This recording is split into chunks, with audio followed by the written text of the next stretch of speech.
अस्सलाम वालेकुम, मैं हूँ शाहजेब खानजादा। हर गुजरते दिन के साथ तहरीक इंसाफ में इख्तिलाफात की खबरें मजीद जोर पकड़ती जा रही हैं। एक तरफ पार्टी के अंदर से पार्टी की मौजूदा क़यादत की हिकमत अमली पर एतराज़ात उठ रहे हैं और पार्टी में ग्रुप बंदी के खदशात गहरे हो रहे हैं और अब इनका बाकायदा मीडिया पर इजहार भी हो रहा है। और ये उस वक्त हो रहा है जब इमरान खान और बुशरा बीबी समेत मुतअद्दिद रहनुमा जेल में हैं। उमर अयूब के इस्तीफे के बाद पीटीआई के खैबर पख्तूनख्वा से रुकने कौमी असम्बली और कोर कमेटी के रुकन जुनेद अकबर ने पार्टी की कोर कमेटी से इस्तीफा देते हुए अपनी पोस्ट में कहा था कि पीटीआई मेरा घर है, ना मैं किसी ग्रुप का हिस्सा हूं ना हूंगा। इमरान खान पर मेरी जान भी कुर्बान, लेकिन मैं पीटीआई के कारकुनान को खबरदार करना चाहता हूं कि मखसूस लोग इमरान खान से मिलने अडियाला जेल जाते हैं लेकिन हमें मिलने नहीं देते।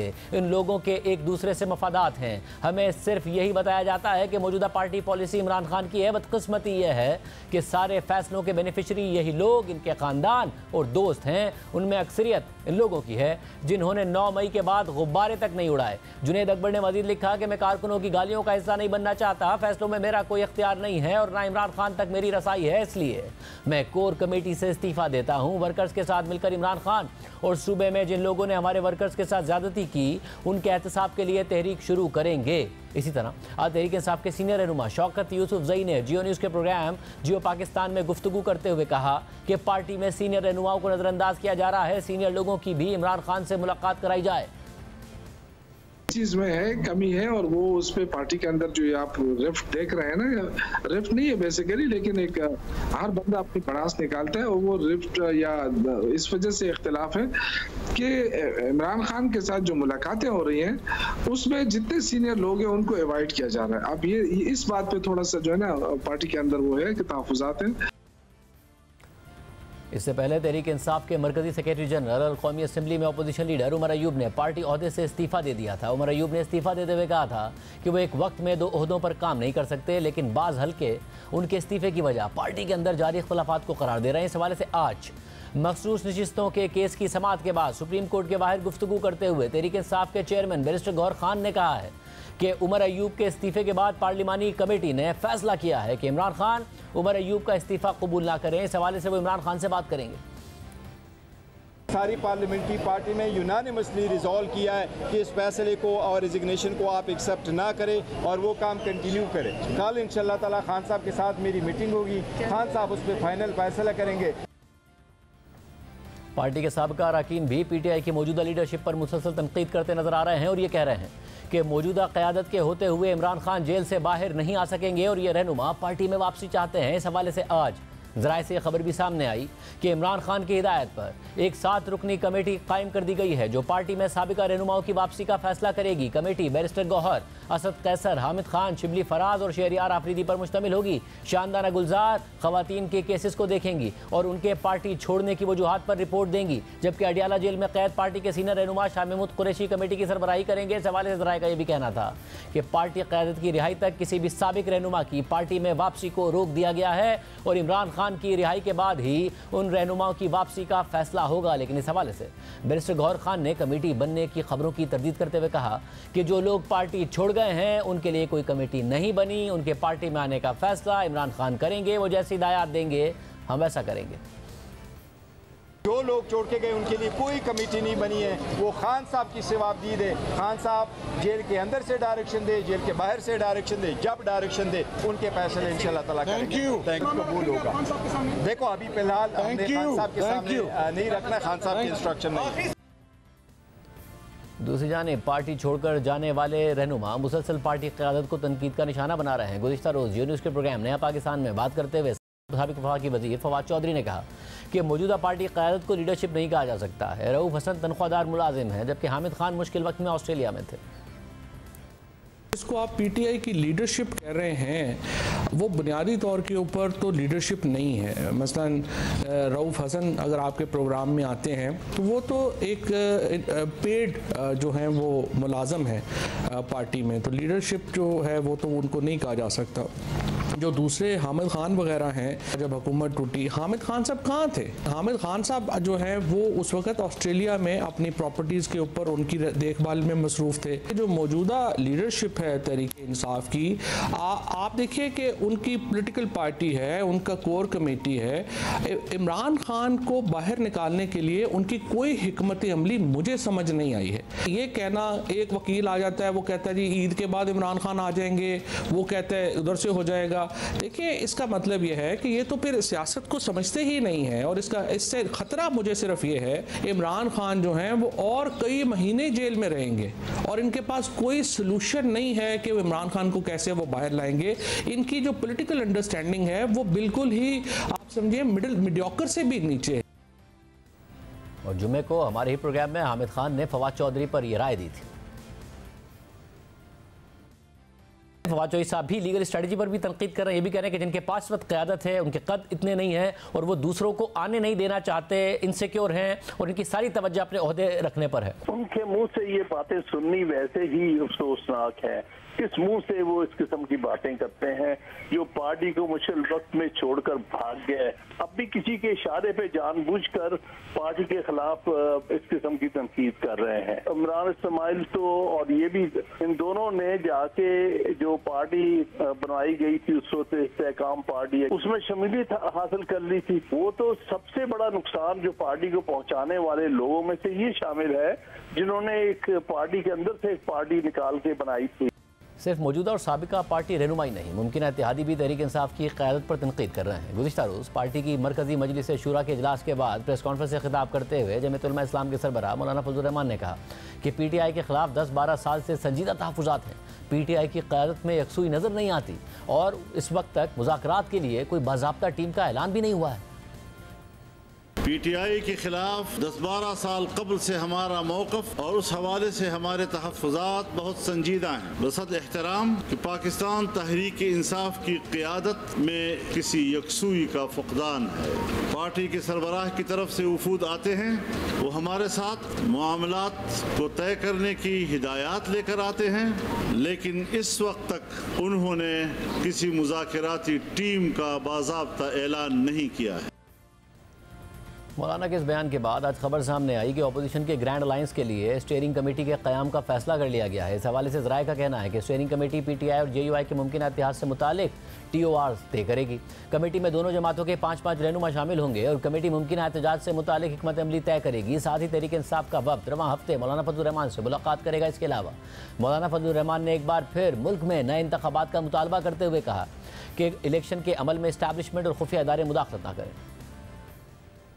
कौम को वोट का हक लौटाया जाए और असर-ए-नौ, साफ और शफाफ गैर जानिबदाराना इंतखाबात मुनक़्क़द किए जाएँ, जिससे एस्टेब्लिशमेंट और हमारे खुफिया इदारे दूर रहें और इसकी मुकम्मल ज़मानत हो कि किसी तरीके से भी एस्टेब्लिशमेंट और उनके इदारे वो इलेक्शन के अमल में मुदाखलत नहीं करेंगे। हुकूमत में इतना खम नहीं है कि वो हमारी शिकायत का या इजाला कर सके या नुकसानात की तलाफी कर सके। मामला बड़ा संजीदा है।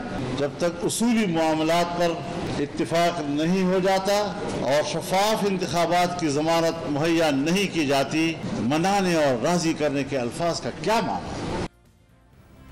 इसी तरह आज अवामी नेशनल पार्टी के रहनुमा मियां इफ्तिखार हुसैन ने भी मुल्क में नए इंतखाबात का मुतालबा किया है। इस हवाले से उनका कहना था कि सब सियासी जमातें मुत्तफ़िक़ हैं कि इंतखाबात धांधली ज़दा थे, इंतखाबात ने मुल्क की मुश्किलात में इजाफा कर दिया है।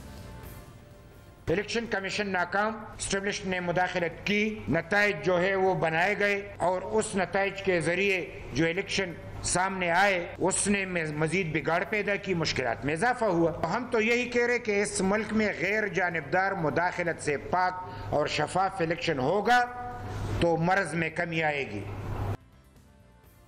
एक तरफ मौलाना फजलुर रहमान इलेक्शन कमीशन पर मुसलसल अदम एतमाद का इजहार कर रहे हैं, नए इंतखाबात का मुतालबा कर रहे हैं, तो दूसरी तरफ उनकी जमात मखसूस नशिस्तों के मामले पर तहरीक इंसाफ के बजाय इलेक्शन कमीशन के मौक़िफ़ की तायद करती नजर आ रही है।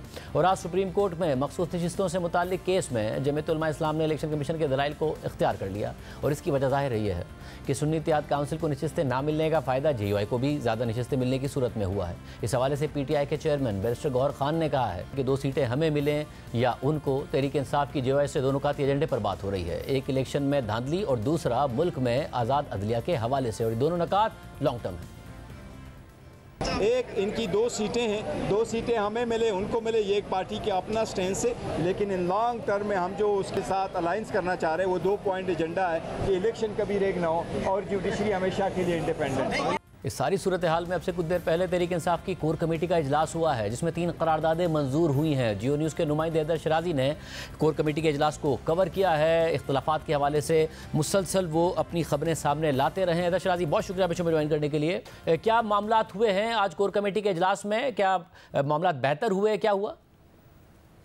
देखिए, आज जो कोर कमेटी का अहम इजलास था, इसमें 3 करारदादें पास की गई हैं। ये बहुत मुनफरिद है कि एक इजलास में ये 3 करारदादें हैं, और एक करारदाद ऐसी भी है जिसका ताल्लुक उमर अयूब खान से है। उमर अयूब के हवाले से इससे कबल पार्लिमानी पार्टी इजलास में एक करारदाद मंजूर की गई थी और बानी PTI को कहा गया था कि वो अपना फैसला बदल लें या नज़रसानी करें। आज फिर उमर अयूब के सेक्रेटरी जनरल के ओहदे से हटाए जाने के हवाले से ये करारदाद मंजूर की गई है, और कहा गया है कि बानी PTI उमर अयूब के हवाले से अपना फैसला तब्दील कर लें। इस हवाले से उन्होंने उमर अयूब के लिए कोर कमेटी ने नेक ख्वाहिशात का इजहार किया है। और आज दिलचस्प मामला उस वक्त हुआ जब उमर अयूब पर तनकीद करने वाले सालार काकड़ जो हैं, उन्होंने कहा कि इख्तलाफ अपनी जगह आपसे इख्तलाफ रहा है, लेकिन आपकी जो मुश्किल वक्त में पार्टी के लिए खिदमात हैं वो बहुत अहम रही हैं, तो आपकी खिदमात इसके लिए रहीं, आप इस ओहदे पर रहें। तो इसके अलावा मज़ीद जो करारदादें हैं, एक करारदाद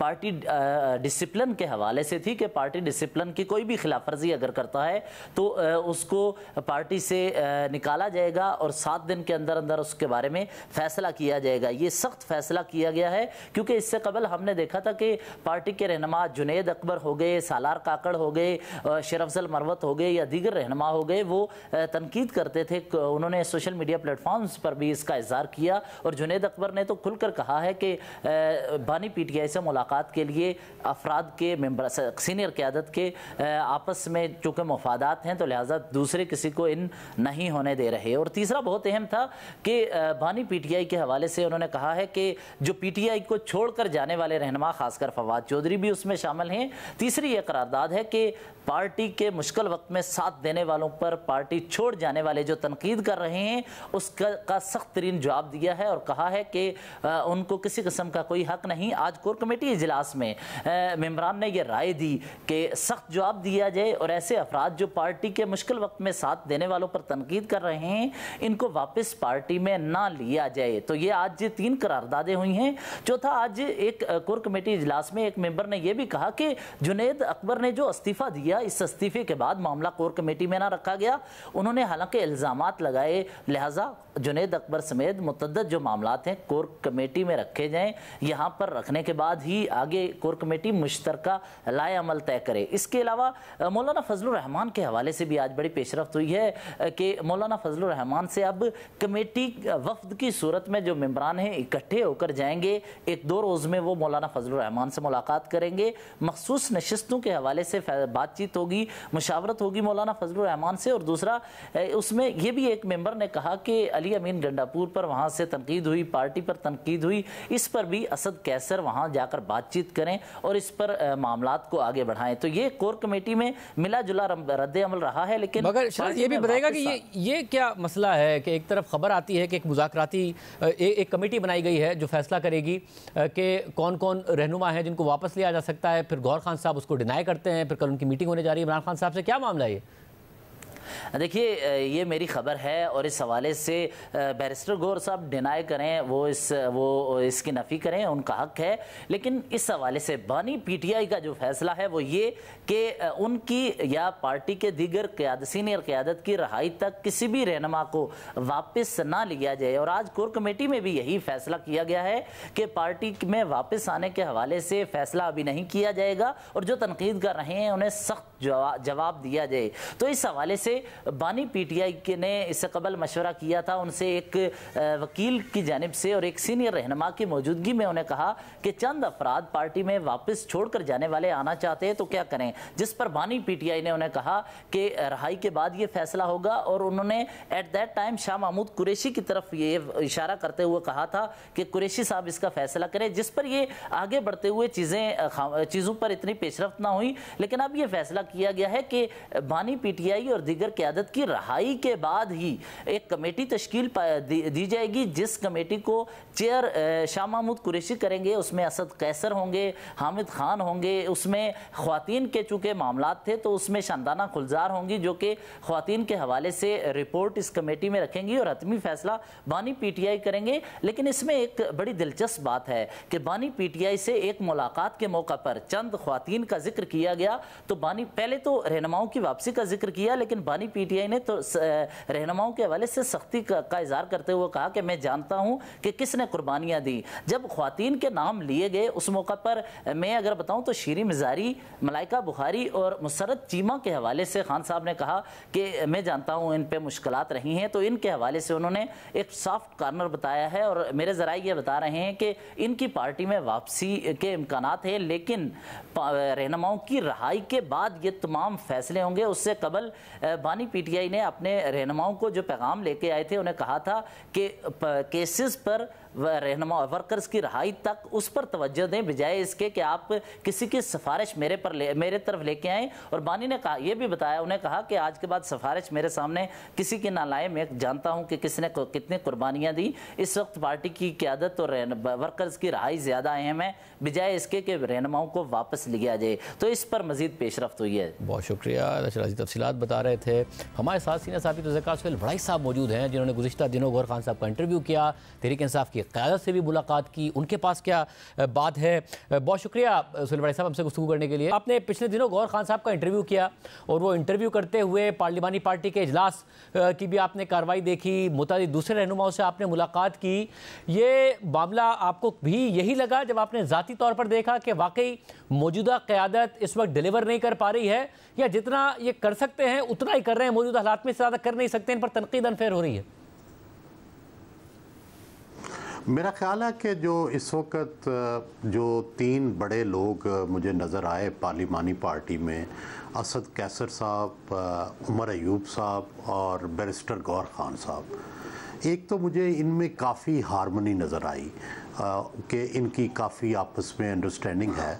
और दूसरा ये है कि वो खान के भी लॉयलिस्ट हैं और वो कोई किसी तरह की इंतहा पसंदी की तरफ भी नहीं जाना चाहते।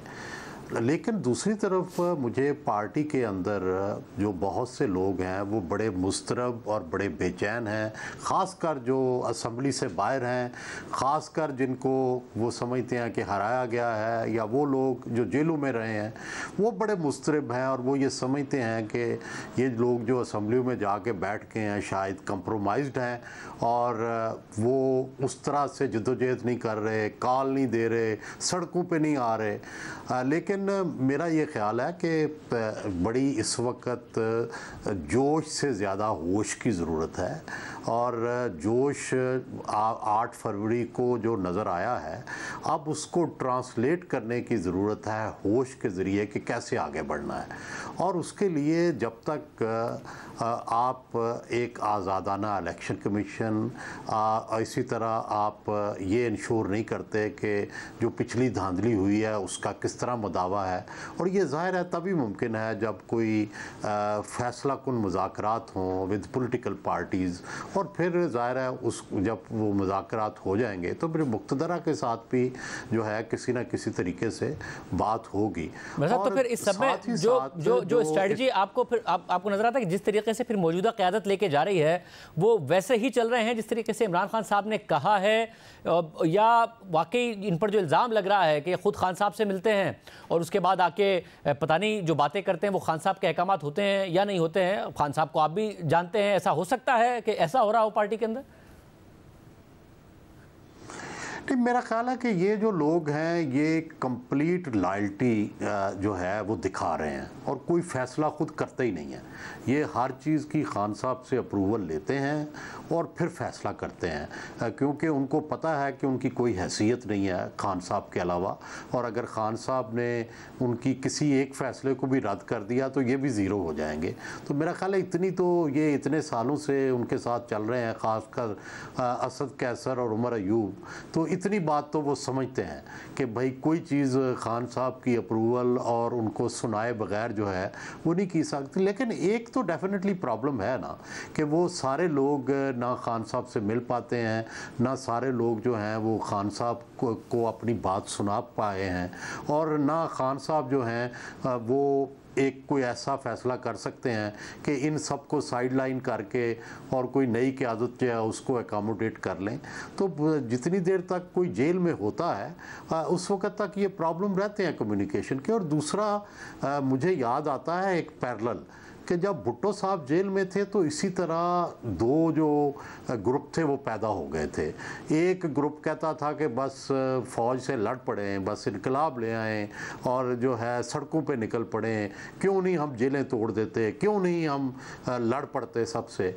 और वो जो थे वो फिर उस वक़्त सबको अच्छे लगते हैं, उस वक़्त पार्टी को इंतहा पसंद, लेकिन फिर उससे नुकसान होता है इन द लॉन्ग टर्म।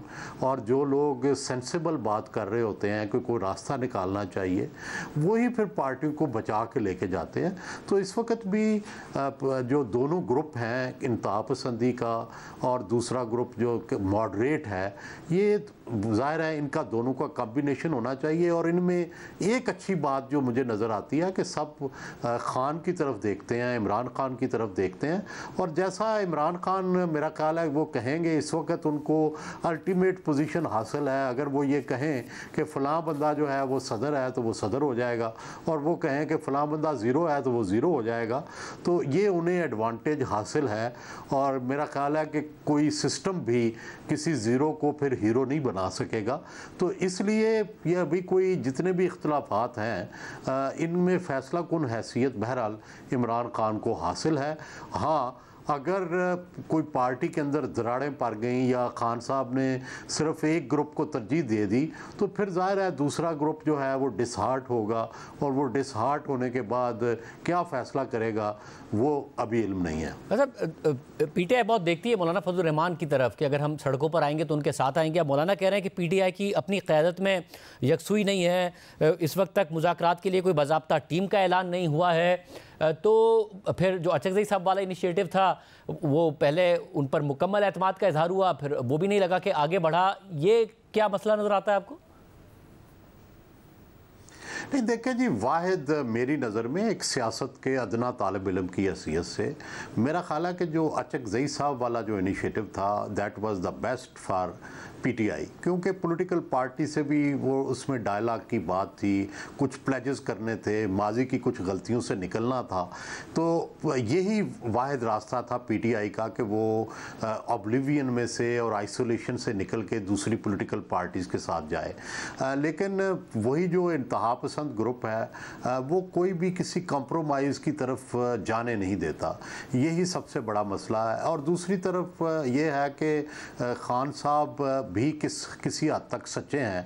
होता यह है कि खान साहब की पार्टी के ऊपर ज़ाहिर है इस वक्त मुक्तदरा काम करती है, लेकिन मुक्तदरा के अंदर भी चूँकि कुछ ना कुछ ऐसा है कि जो जिस पे काम हो जाता है खान साहब को इतला दे दी जाती है कि जी वो देखें फ़लाँ बंदा तो मुक्तदरा के लिए काम कर रहा है। खान साहब उसको दूर कर देते हैं और नए बंदे को करीब कर लेते हैं। तो ये कन्फ्यूजन जो है चल रहा है। अब सारी लीडरशिप कोशिशें करती है कि उन पर ये स्टैंप ना लगे कि हम मुक्तदरा के करीब हैं और वो खान के ही करीब रहने की कोशिश करें। लेकिन ज़ाहिर है ये बड़ा मुश्किल होता है।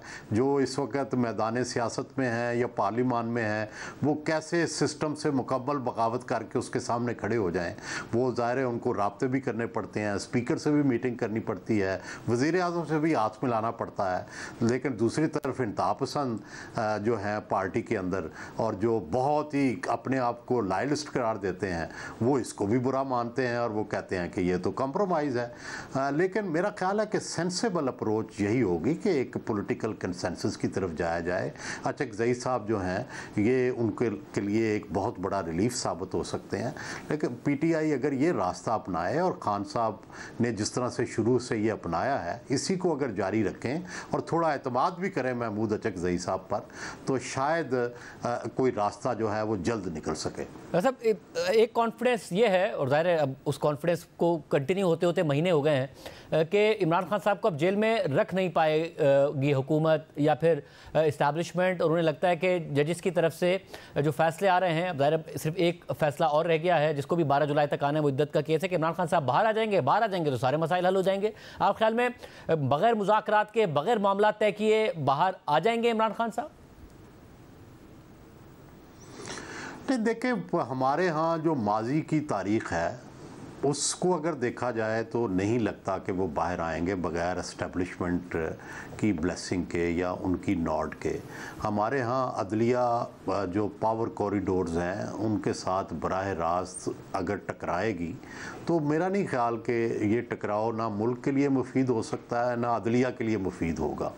और दूसरी बात यह है कि ये तो रास्ता ही गलत है। देखिए, पाकिस्तान में ये सोचना कि हम फ़ौज के साथ लड़ के कोई इनकलाब ले आएंगे या सारी सोसाइटी जो है वो फ़ौज को शिकस्त दे देगी, ऐसा बज़ाहिर मुझे ना कोई आसार नज़र आते हैं ना ऐसा मुमकिन नज़र आता है। वाहिद रास्ता जो है वो यही है कि जो आइन तहफ़्फ़ुज़ आइन की बात है, जो अदलिया के ज़रिए भी और सियासत के ज़रिए भी जिसको परसू करना चाहिए, और पीटीआई जो है वो अदालतों में भी लड़ाई लड़ रही है, बड़ी अच्छी बात है, और इसी तरह उसको सियासत में भी अपनी जद्दोजहद करनी चाहिए। माजी में भी हम देखते हैं कि नवाज शरीफ ने भी ऐसा किया, बेनज़ीर भुट्टो ने भी ऐसा किया, और अल्टीमेटली वो दोनों कामयाब हुए इस जद्दोजहद में। अल्टीमेटली बेनज़ीर भुट्टो को भी दोबारा इक़्तिदार मिला, नवाज शरीफ को भी दोबारा इक़्तिदार मिला। तो वेट एंड सी और हमेशा पेशेंस जो है वो फिर आपको मौका दे देती है। लेकिन अगर आप ऐसी जंग की तरफ चल जाएं जिसका कोई नतीजा ना हो तो उसमें ये भी डर होता है कि आप हार जाएंगे, क्योंकि आपको पता है कि जो पावर गेम है या लड़ाई की गेम है या वेपन्स की गेम है या जंग की गेम है उसमें मुक़्तदरा अहले सियासत से कहीं ताकतवर है।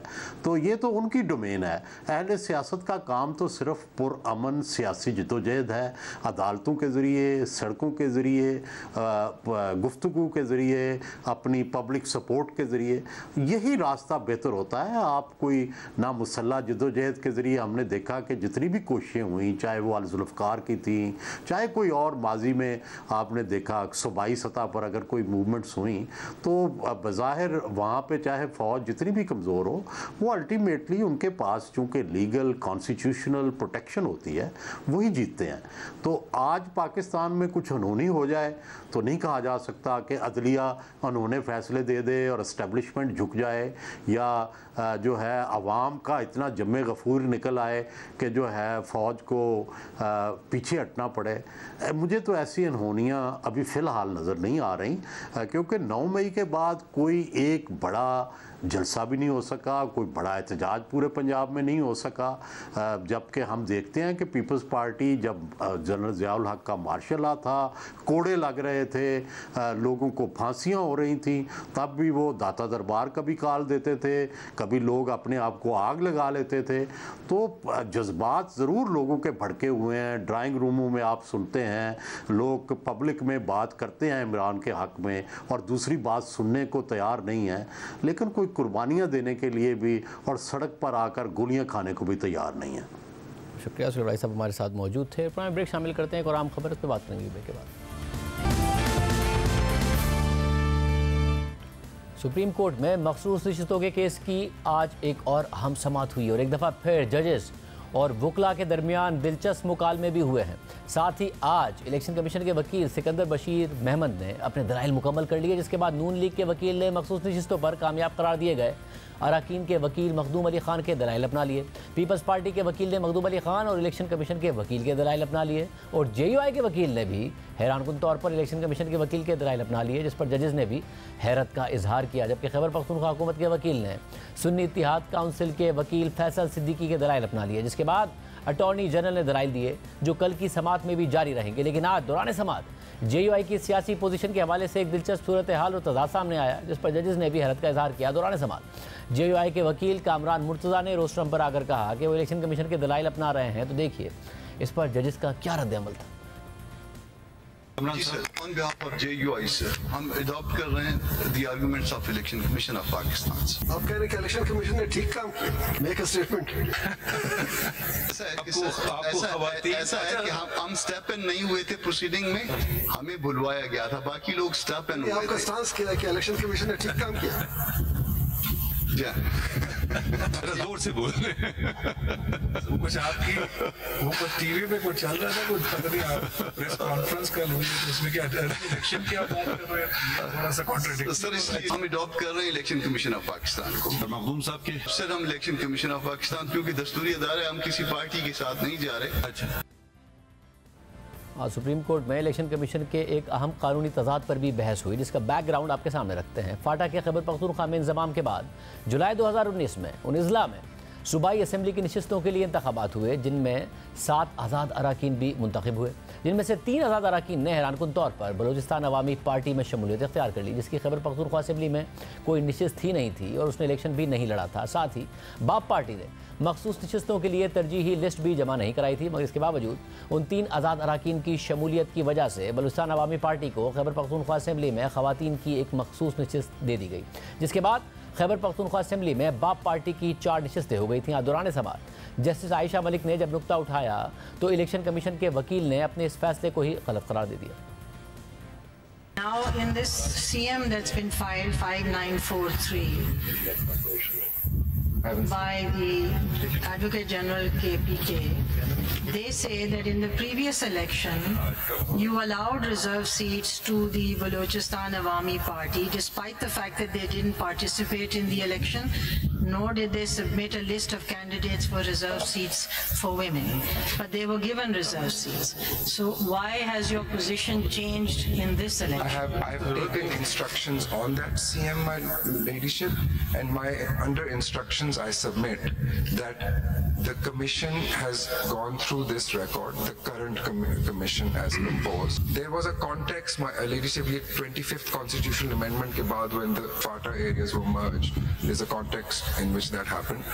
The ECP's humble submission is that this decision is not compliant with section 15. But did the ECP have a meeting and sit and look at the record and then come up with all these ideas, or it didn't. I have asked, so there is just on file, this decision has been taken without a hearing. There is no speaking order as such. That is the answer. We have not taken any action against that order. That order stands. That position stands. साहब इसको आप lightly ले लें। एक दफा किसी ने कोई आर्ग्यू कर रहा था, सुबह कोई केस, थोड़ी देर बाद दूसरा केस, कोर्ट ने ऑब्जर्व किया आप तो बड़ा अपने आर्गुमेंट मुख्तलिफ कर रहे हैं, तो उन्होंने कहा आई एम वाइजर नाउ, और you can also say I am more freer now और less freer now than the then election commission और द प्रेजेंट इलेक्शन कमीशन। जब किसी बात को आगे बढ़ाते हुए चीफ जस्टिस ने खैबर पख्तूनख्वा हुकूमत के वकील से पूछा कि उस वक्त बाप पार्टी तहरीक इंसाफ की इत्तेहादी थी, जब बाप पार्टी को मखसूस लिस्ट मिली तो क्या इसका फ़ायदा तहरीक इंसाफ को नहीं हुआ? अब ये एक वजाहत कर दीजिए, या बेनिफिट आपको मिला क्योंकि ये आपके कोलिशन पार्टनर थे? नहीं हो रहा ना, अगर कोलिशन पार्टनर होते तो फिर तो 2018 की बात हो रही है। बाप पार्टी आपकी कोलिशन थी, दूसरा स्टॉप भी ले रहे हैं आपसे, बड़ा प्रोविंशियल गवर्नमेंट, उस वक्त आपने चैलेंज किया? उस वक्त चैलेंज किया या नहीं, उस वक्त तो चैलेंज नहीं किया, लेकिन यहाँ जो है, यहाँ तो है, देखिए अगर आप ये बातें उठाने लगेंगे तो फिर सेनेट की जो चेयरमैन का इलेक्शन है वो भी खुल जाएगा। योर ऑनर, इस तरह है, मैं I am just only submitting the documents and I am ending up. I reading क्या है, आप अपना मौक़िफ़ बताएं ना। रीडिंग आउट पेज नंबर 20, अगर 2018 reading out page number 2 last line. हाँ पढ़िए जी साहब, अगर 2018 के इलेक्शन में जाएंगे तो 2018 के इलेक्शन में भी आपका पार्टी इलेक्शन नहीं हुआ था। हम ये पूछेंगे कि सिंबल कैसे मिला। योर ऑनर, इस तरह है कि पीछे चलेंगे तो फिर बहुत से बातें खुलेंगी। आपका इलेक्शन तो 2018 से नहीं हुए थे। मैं ये पेज नंबर 2 अगर पढ़ लूं, आप जरा पीछे की बात हो रही है, इसका जवाब दें। योर ऑनर, अगर मैं पेज नंबर 2 और आपने चैलेंज भी तो नहीं किया। मैं सिर्फ वो इलेक्शन कमीशन का जवाब दे पहले। चलिए एक और जवाब बता दें, क्या वो जो उस वक्त हुआ तो सही हुआ था या गलत हुआ? मुझे इनको सीट मिली सही हुआ या गलत हुआ? सर इलेक्शन कमीशन सर उसको किसी ने चैलेंज नहीं किया। आप क्या कहते हैं वो गलत था? ठीक हुआ सर। दौरान समाज जैसे जमाल बंदू खेल के सवाल पर तहरीक इंसाफ के चेयरमैन बैरिस्टर गौहर खान ने इलेक्शन कमीशन की जानिब से फराहम की गई 84 अरकान की लिस्ट पर सवाल उठा दिए। गौहर साहब, फर्स्ट डेट ऑफ हेयरिंग पे आपसे मैंने पूछा था स्पेसिफिकली कि आपने अपनी पार्टी के डिक्लेरेशन और सर्टिफिकेट जमा किए। आपका जवाब था पॉजिटिव में कि यस, नॉमिनेशन पेपर के साथ। और आप मैंने पूछा कि बाकी तमाम कैंडिडेट आपके जी सब ने किया, लेकिन अभी इन्होंने जो ये डॉक्यूमेंट दिया हमारे आपके नॉमिनेशन पेपर, उसमें आपका डिक्लेरेशन का खाना निल है जिसमें कुछ नहीं लिखा और साथ सर्टिफिकेट नहीं है। आपको वो स्टेटमेंट दुरुस्त है या इनका ये डॉक्यूमेंट दुरुस्त है? इन्होंने आपको हाफ ली दी है डिक्लेरेशन तो your honour just a second, हर कैंडिडेट 4 नॉमिनेशन फॉर्म फाइल कर सकते हैं। मैंने भी 2 नॉमिनेशन फॉर्म फाइल किए थे। इनके फॉर्म 31 देखे। फॉर्म 31 जब नॉमिनेटेड कैंडिडेट्स की लिस्ट आई, उन सब के साथ इन्होंने लिखा 2-2 फॉर्म जमा होते हैं। इंडिपेंडेंट का भी आपसे सिर्फ ये पूछ रहे कि आपके फॉर्म में निल जो इन्होंने प्रोवाइड किया उसमें निल लिखा हुआ है ना। 2 फॉर्म थे, 2 फॉर्म, एक इंडिपेंडेंट, एक वो जो पीटीआई के हैं वो इन्होंने आपको दिए नहीं। इसलिए मैं कह रहा हूँ 2 फॉर्म हमने जमा किए थे हर कैंडिडेट ने, इंडिपेंडेंट की भी जमा किए थे, पीटीआई की भी जमा किए थे। आप फॉर्म 31 उनसे मंगवा लें। उस फॉर्म 31 में मेरा भी लिखा हुआ कि मैंने 2 फॉर्म जमा किए। बात ये कि इन्होंने हमें आजाद कैंडिडेट्स के निशानात अलॉट किए 4 बजे, जबकि सुप्रीम कोर्ट का डिसीजन 11 बजे आया था। समाअत के दौरान अटॉर्नी जनरल ने दलाइल देते हुए मौक़िफ़ इख्तियार किया कि ख़वातीन और अक़लियतों की मखसूस नशिस्तें किसी भी सूरत में खाली नहीं रखी जा सकती और उन्हें सियासी जमातों में ही तकसीम किया जाएगा। Foundational theme being twofold. First, the seats must always be filled because the purpose of the constitution or the text is giving representation to women and the non-Muslims. So the constitution by very nature of its purpose and text also does not envisage that any of these seats reserved for women and non-Muslims is left vacant. That would defeat the purpose of the constitution and the intent of the legislature also. And 2, the proportional representation system of political parties on the basis of general seats is to be worked out to ensure that all the seats are filled in, and the only method to do it is to exclude the independents, but for what is provided in the proviso. So let me ask you, who have joined a political party, they add to the tally of political parties, rest of them have to be excluded, otherwise the seats will not be filled. एक political party आई, बाकी सब independents हैं, एक political party है उसके 5 सीटें हैं उसके पास, so आप उसको आपकी calculation के मुताबिक 70 इसको मिल जाएंगे, यही है ना। So that disturbs me कि 5 उसके पास वोट हैं सारे असेंबली में और आप उसके पास 75 हो जाएंगे। वैसे अगर आप परसेंटम कैलकुलेट करें तो उसको 4-5 और मिलेंगे तो 10 हो जाएंगे। ये बात समझ लीजिए। When you look at Rule 94, you are disregarding Rule 95 too. No, मैं 290 में जाए, मैं तो 51 से ड्रॉ कर रहा हूँ। No, I'm just saying, how does this appear to you that this political party will get 70 votes who has secured 4 votes in the assembly? This tells me is that the people of the country have rejected political parties. They now have returned independent candidates, and what they want now is that these reserved seats, which are actually to be filled in through political parties, do something about it. मुझे बात बताएं, through constitutional amendment should we want to bring it.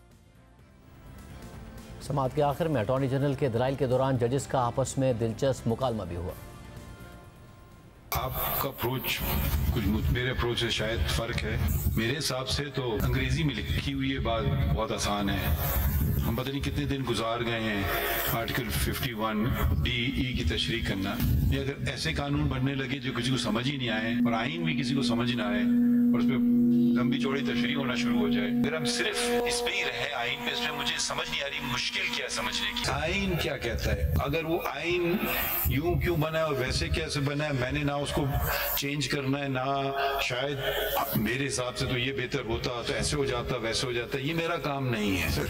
ये अगर वो जैसे आपने कहा ये शिक कई दफा बदलती गई है, एक दफा और बदल लेंगे। नेशनल असेंबली यकीनन सीखती है, नए बदलते जाते हैं ना, ये पैटर्न बेहतर है, वो पैटर्न बेहतर है, ये पैटर्न बेहतर। अब जब भी जो पैटर्न मेरे सामने आएगा मैं उसी को देखूंगा। आपको दो मैं अपनी कोई सोच हो, अपना मेरा कोई नजरिया हो, मैं उसको आइन के ऊपर मुंसर कर दूंगा जी यूं होना चाहिए, क्योंकि मेरी अकल और दानिश ये कहती है। मैं वैसे 2024 की तरह देख बहुत, अगर काश मेरा चीफ जस्टिस साहब जैसा दिमाग होता कि मैं पढ़ते ही समझ जाता सारी चीज, तो बहुत आसान हो जाता। लेकिन मुझे, मैं जरा आम आदमी हूँ, मुझे जरा समझना पड़ता है। ये सारी किताबें पढ़ी, हम यही करते रहे पिछले 76 साल से, इंटरप्रेटिंग करते हैं।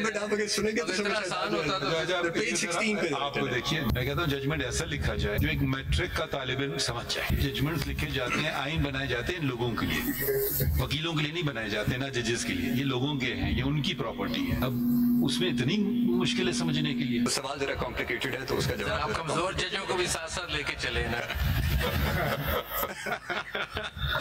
पेज 16 से पेज 16 अगर चीफ जस्टिस और सीनियर पीरी ये तासुर दे रहे तो पता नहीं हमारे क्या होगा।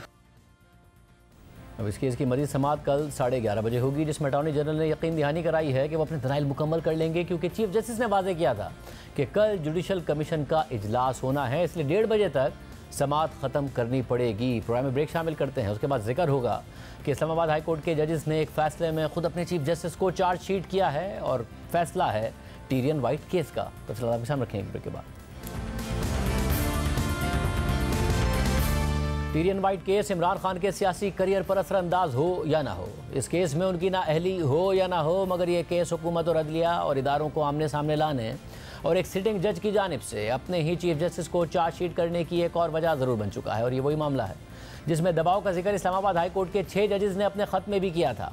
और जुमे के दिन जब सुप्रीम कोर्ट ने तौहीन अदालत केस में MQM के रहनुमा मुस्तफ़ा कमाल और सेनेटर फैसल वाउडा की माफ़ी कबूल की, उसी रात को इस्लामाबाद हाई कोर्ट ने टीरियन वाइट केस पर जस्टिस मोहसिन अख्तर कियानी का वो ऑर्डर जारी किया, जिससे इस्लामाबाद हाई कोर्ट के चीफ जस्टिस आमिर फारूक ने इख्तलाफ किया था। सिर्फ यही नहीं, इस ऑर्डर के अहम नकात का उर्दू तर्जुमा भी साथ ही शाया किया गया। इसके साथ ही ऑर्डर देने वाले बेंच को ही तोड़कर एक नया बेंच बनाने के खिलाफ बेंच के रुकन जस्टिस अरबाब मोहम्मद ताहिर का 14 सफ़ात पर मुश्तमिल फैसला भी जारी कर दिया गया है, जिसमें उन्होंने इस पूरे मामले में जस्टिस आमिर फारूक के किरदार पर सवाल उठाया है।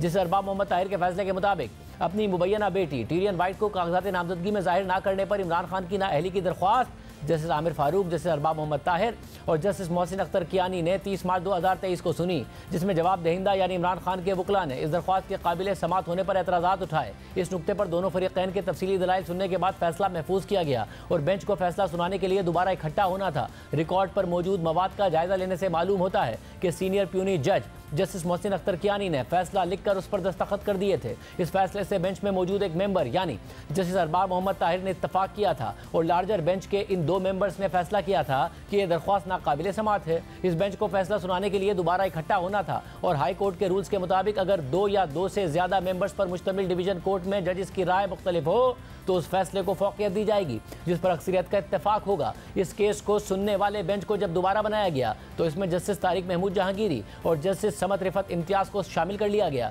जबकि साबिक बेंच के 2 मेंबर्स यानी जस्टिस मोहसिन अख्तर कियानी और खुद चीफ जस्टिस आमिर फारूक को इस बेंच में शामिल नहीं किया गया। ऐसा कोई अदालती ऑर्डर रिकॉर्ड पर मौजूद नहीं है जो ये बता सके कि इन मेंबर्स ने खुद को इस बेंच से अलग किया हो, खासतौर पर तब जब जस्टिस मोहसिन अख्तर कियानी ने इस दरख्वास्त पर अपना फैसला भी लिखा था और उस पर दस्तखत भी किए थे, जिससे जस्टिस अरबाब मोहम्मद ताहिर ने इत्तफाक भी किया था। रिकॉर्ड का मजीद जायजा लेने पर मालूम होता है कि इस बेंच को दोबारा बनाने से पहले साबिक बेंच में मौजूद जस्टिस मोहसिन अख्तर कियानी ने 2 ऑफिस नोट्स लिखे थे। एक chief justice Islamabad high court के सेक्रेटरी को लिखा गया था, जबकि दूसरा नोट इस अदालत के रजिस्ट्रार को लिखा गया था ताकि कॉज लिस्ट जारी की जाए और ये अदालत फैसला सुनाने के लिए बैठे। ऐसा मालूम होता है कि रजिस्ट्रार ने बगैर किसी माकूल वजह की हिदायत पर अमल नहीं किया। फैसले के मुताबिक ये बात नाकाबिल समझ है कि फैसला लिखने वाले जज की बार बार दरख्वास्त के बावजूद अदालत ने वो फैसला सुनाने के लिए कॉज लिस्ट जारी नहीं की। इसलिए जस्टिस मोहसिन अख्तर कियानी का फैसला उनकी हिदायत पर इस्लामाबाद हाई कोर्ट की वेबसाइट पर जारी कर दिया गया, जिसको उनकी इजाजत और मर्जी के बगैर वेबसाइट से वापस हटा भी दिया लिया गया। फैसले के मुताबिक चीफ जस्टिस आमिर फारूक ने 10 मई 2023 को एक ऑफिस नोट के जरिए न सिर्फ अपने आप को इस केस से अलग कर लिया, बल्कि बेंच के दीगर 2 मेंबर्स के फैसले पर खुद अपील सुनने वाले जज की तरह काम करते हुए नया बेंच तश्कील देने का हुक्म दे दिया, जिससे उन 2 जजेस का अक्सरियती फैसला कलअदम हो सकता था। उन्होंने बेंच तहलील करने की 3 वजूहात बताई। पहली वजह एक सहाफ़ी की ट्वीट को बताया, जिससे मुबैना तौर पर महफूज फैसले की राजदारी मुतासिर हुई। दूसरी वजह अपने फैसले के जवाब में 2 जजेस की जानिब से उनके दस्तखतशुदा फैसले की मौसूली थी, जबकि तीसरी वजह इन 2 मेंबर्स की जानिब से अपना लिखा गया फैसला वेबसाइट पर अपलोड करना था, जिसे अरबाब मोहम्मद ताहिर के फैसले के मुताबिक किसी भी महफूज शुदा फैसले की प्राइवेसी या राजदारी की मुबैना खिलाफ वर्जी का मतलब ये नहीं है कि अदालत फरीकैन को इंसाफ की फराहमी का अमल रोक दे, बल्कि अदालत का काम है कि वो कानून के मुताबिक फैसला करे। हम मुद्दई की केस का नतीजा अखज़ करने के हवाले से सोच को कंट्रोल तो नहीं कर सकते। चीफ जस्टिस ने अपने नोट में भी नहीं बताया कि जज की आज़ादी से बढ़कर ऐसी कौन सी रिवायत है जिसकी खिलाफ वर्जी कर दी गई।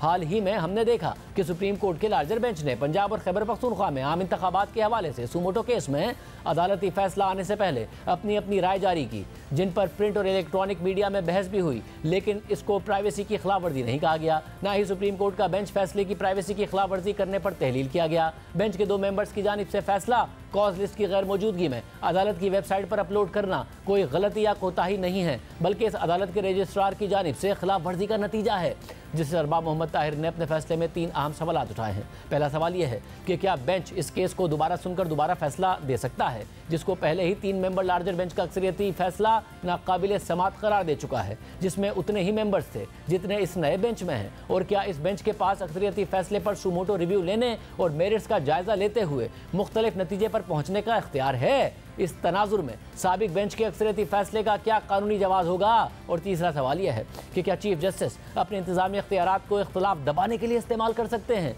फैसले के मुताबिक चीफ जस्टिस के पास इख्तियार है कि वो अपने पास आने वाले केसेस पर बेंचेस तश्कील दें, लेकिन एक दफ़ा जब इस इख्तियार का इस्तेमाल कर लिया जाए तो उसके बाद चीफ जस्टिस बेंच में तरमीम या तब्दीली नहीं कर सकते जब तक कि ये मामला दोबारा किसी अदालती ऑर्डर के जरिए उनके हवाले ना किया जाए। बेंच बनाने, दोबारा बनाने और उसे तहलील करने में फ़र्क है। इस फ़र्क का समात की नौयत और जिस मरहले पर वो केस है उससे बहुत गहरा ताल्लुक है। अगर बेंच का कोई मेंबर मौजूद नहीं है, या उसने अपने आप को किसी भी वजह से केस सुनने से अलग किया हो, या बेंच किसी भी वजह से बेंच दोबारा तश्कील देने के लिए ये मामला चीफ जस्टिस को भेजे, तो चीफ जस्टिस के पास दोबारा ये अख्तियार आ जाता है और वो ज़रूरी अहकाम जारी कर सकते हैं। लेकिन एक दफ़ा जब मामला सुन लिया गया हो और दलाइल मुकम्मल हो गए हों और केस का फैसला महफूज हो गया हो, तब चीफ जस्टिस के पास ये अख्तियार नहीं होता कि वो इस केस को एक बेंच से लेकर दूसरे बेंच को दे दें, या बेंच नए सिरे से बनाएं, या पहले वाले बेंच को ही तहलील कर दें। इसको फिर ये समझा जाएगा कि इंतजामी इख्तियारात को अदालती कार्रवाई को मैनिपुलेट करने के लिए इस्तेमाल किया गया है। मुख्तसर ये कि चीफ जस्टिस के पास एक दफ़ा बेंच तश्कील देने के बाद उसको दोबारा तश्कील देने का इख्तियार नहीं है जब तक कि वो बेंच खुद इस हवाले से अदालती ऑर्डर जारी ना करे। ये बात उस वक्त ज़्यादा संगीन हो जाती है जब चीफ जस्टिस खुद उस बेंच का हिस्सा हों। इस तरह वो इस अदालती मामले के मुमकिना नतीजे से बाखबर होते हैं। ये मामला और भी ज़्यादा संगीन हो जाता है जब चीफ जस्टिस एक फैसला लिखते हैं जो बेंच के 2 दीगर मेंबर्स से शेयर किया जाता है और वो 2 मेंबर्स उस फैसले से इत्तफाक नहीं करते और अपना फैसला लिखकर उसके बारे में चीफ जस्टिस को आगाह कर देते हैं। फैसले के मुताबिक इख्तिलाफ एक जज का अहम हक होता है जिसको वो ज़रूरत पड़ने पर इस्तेमाल करता है। ये वो मौका होता है जिसके ज़रिए एक जज बेंच के दीगर मेंबर्स के फैसले से अपने इख्तिलाफ का इजहार कर सकता है। बेंच के मेंबर्स के दरमियान इख्तिलाफ राय बेंच को दोबारा बनाने का कोई जवाज नहीं है। जजिस की आज़ादी को इंतजामी इख्तियारात से महदूद नहीं किया जा सकता। चीफ जस्टिस ने अपने नोट में लिखा कि लार्जर बेंच के 2 मेंबर्स ने उनका फैसला मौसूल होने के बाद उनसे मशवरा किए बगैर अपना दस्तखतशुदा फैसला जारी कर दिया। चीफ जस्टिस की राय से इत्तफाक ना करना और अपनी आज़ाद राय रखना ना तो कोई गुनाह है, ना ही किसी तयशुदा प्रैक्टिस की खिलाफ वर्जी है। अदालती प्रैक्टिसेस निज़ाम अदल के तहफ़्फ़ुज़ के लिए बदलती रहती हैं, लेकिन उन प्रैक्टिसेस के ज़रिए किसी जज को कानून के मुताबिक या अपनी समझ के मुताबिक राय कायम करने से रोकते हुए उनकी आज़ादी पर कदगन नहीं लगाई जा सकती। चीफ जस्टिस का बेंच के दीगर 2 मेंबर्स की जानिब से अलग फैसला मौसूल होने पर बेंच को दोबारा तश्कील देना बज़ाहिर बेंच के दीगर 2 आज़ाद मेंबर्स के फैसले का गला घोटने के मुतरादिफ है। चीफ जस्टिस अपनी अदालती राय का इजहार करने के लिए आज़ाद थे और उन्हें अपने कलम के एक झटके से इंतजामी तरीके से बेंच को दोबारा तश्कील नहीं देना चाहिए था। इस तनाजुर में अक़लियती राय होते हुए चीफ जस्टिस को अपना इंतजामी इख्तियार अक्सरियती फैसले को दबाने के लिए नहीं इस्तेमाल करना चाहिए था। फैसले के मुताबिक क्या हमें कानून के मैंडेट को नज़रअंदाज करते हुए अपने अदालती फैसलों को फरीक़ैन या उनकी प्रॉक्सीज की क़यासराइयों से कंट्रोल होने देना चाहिए?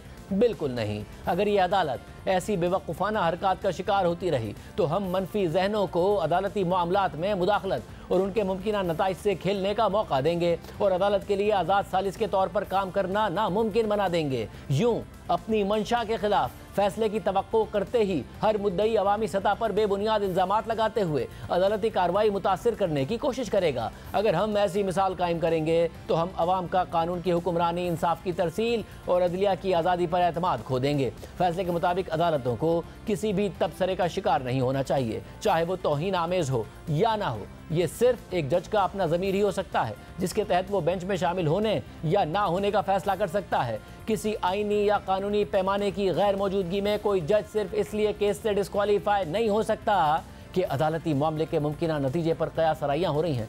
कोई भी जज अपने साथी जज की राय पर बिलवास्ता या बिलावास्ता असरअंदाज नहीं हो सकता। तारीख इस बात की गवाह है कि जब किसी मुआशरे में अदलिया में ऐसे लोग शामिल हों जिन्होंने समझौता किया हो और वो इक़्तिदार और असर वसूख से मुतासिर होते हों, ऐसे मुआशरे में सबसे पहला कत्ल सबसे कमज़ोर तबके के बुनियादी हुकूक का होता है। अदालती आज़ादी की बुनियाद इस मफरूज़े पर कायम है कि हर जज मुनसिफाना और गैर जानिबदार होने के अलावा आज़ाद हो और अपने अदालती नज़रियात को बरकरार रखने में भी आज़ाद हो। अदलिया की आज़ादी कानून की हुक्मरानी के लिए सबसे अहम है। एक जज जिसके फैसले कानून की रूह और मंशा की पासदारी के बजाय हुकूमत को खुश करने के लिए हों, वो अवाम के अदलिया पर एतमाद को नाकाबिल तलाफी नुकसान पहुँचाता है और नतीजतन उसकी साख और इखलाकी इक़दार को ख़तरे में डालता है। इन हक़ाइक़ और हालात की रोशनी में हम इस राय पर कायम हैं कि बेंच की दोबारा तश्कील का कोई कानूनी जवाज़ नहीं है। तमाम मेंबर्स की जानिब से फैसले दिए जाने के बाद बेंच की दोबारा तश्कील की इससे पहले कोई मिसाल नहीं मिलती। अहम बात यह है कि इस फैसले से जस्टिस तारिक महमूद जहांगीरी और जस्टिस समन रिफत इम्तियाज़ ने इत्तफाक किया है, जबकि जस्टिस समन रिफत इम्तियाज़ ने